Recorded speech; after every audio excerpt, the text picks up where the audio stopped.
Cinovia Handayani atau yang dikenal dengan panggilan Cimehong justru ingin akhiri hubungan dengan suaminya. Cimehong ingin bercerai. Ia mengaku sudah tak sanggup hidup dengan suaminya yang sudah lama tidak bekerja. Ironisnya, Cimehong mengaku uang hasil kerja kerasnya dari berjualan kue justru sering dipinjam sang suami untuk keperluan di luar kebutuhan hidup mereka. Sebenarnya udah dari bulan Mei, saya sih udah maksudnya udah kesel nggak ngomong dan nggak memberikan duit. Tapi puncaknya itu setelah dia masih pinjem, saya udah ingatkan, jangan saya akan gugat cerai kamu kalau kamu minta duit saya sama orang, saya tahu, dan sama saya. Tanggal 29 Januari kemarin, dia puncaknya. Bulan November sih saya udah bilang. Dia menjelekkan lah, minta duit sama orang lah buat makan, buat apa, karena ya saya nggak kasih memberikan makan gitu. Udah sebenarnya kayaknya udah lama ya, dan minjam duit sama orang tuh ada buktinya, saya bisa buktikan ya, Cat, dari tahun 2023. Hancur hati Cimehong.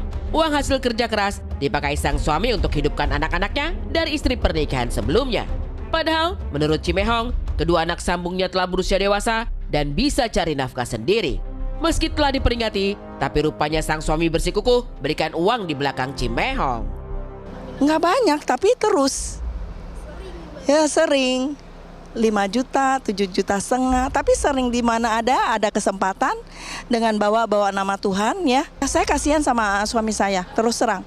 Kalau dia pantas, dia pinjam duit, dia juga nggak selingkuh, nggak apa ya. Itu karena ya untuk memenuhi kebutuhan anaknya yang bukan masa anak kecil lagi gitu loh. Usia mungkin saya bilang 26 sama 29, enggak, 27 sama 30 kali ya. Gitu. Dari pernikahan sebelum. Hancur lebur hati Cimehong. Ia tak sanggup lagi harus hidup serumah dengan orang yang telah menusuknya dari belakang. Batinnya hancur. Saking hancur, Cimehong mengaku sudah tak sanggup melihat wajah suaminya di rumah.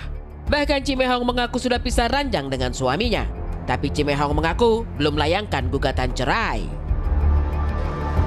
Saya belum melayangkan gugatan, tapi itu gampang kok. Orang kita juga pisah harta, terus kan kita juga nggak punya anak, jadi itu gampang banget. Masih, saya udah pisah kamarnya. Dan rumah itu juga bukan rumah saya, jadi silakan kalau memangnya dia benar, silakan pergi gitu loh. Jangan di situ, itu aja. Cimehong punya alasan mengapa sampai saat ini belum melayangkan gugatan cerai. Ia masih menunggu itikat baik suaminya. Di samping itu juga, masih ada orang baik yang ingin menamaikan mereka kembali. Tapi rupanya, kesempatan untuk mediasi tampaknya sulit untuk membuat Cimehong kembali. Ya, ada dari gereja, kebetulan suami saya pendeta, ada dari BPD ya, itu ada semacam atasannya lah, kelompok pendeta-pendeta ya, mau cari solusi. Saya bilang solusi saya siap kapan aja, tapi saya harus anak-anaknya harus kumpul.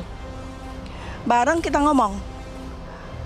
Oh, kata bapaknya, oh anak saya nggak bisa, depresi. Terus mau ngapain ngomong sama dia? Percuma. Apakah saya harus hadapi, mempertahankan pernikahan saya seperti ini sampai saya meninggal? Mendingan saya putusin, pisah aja. Ya kan?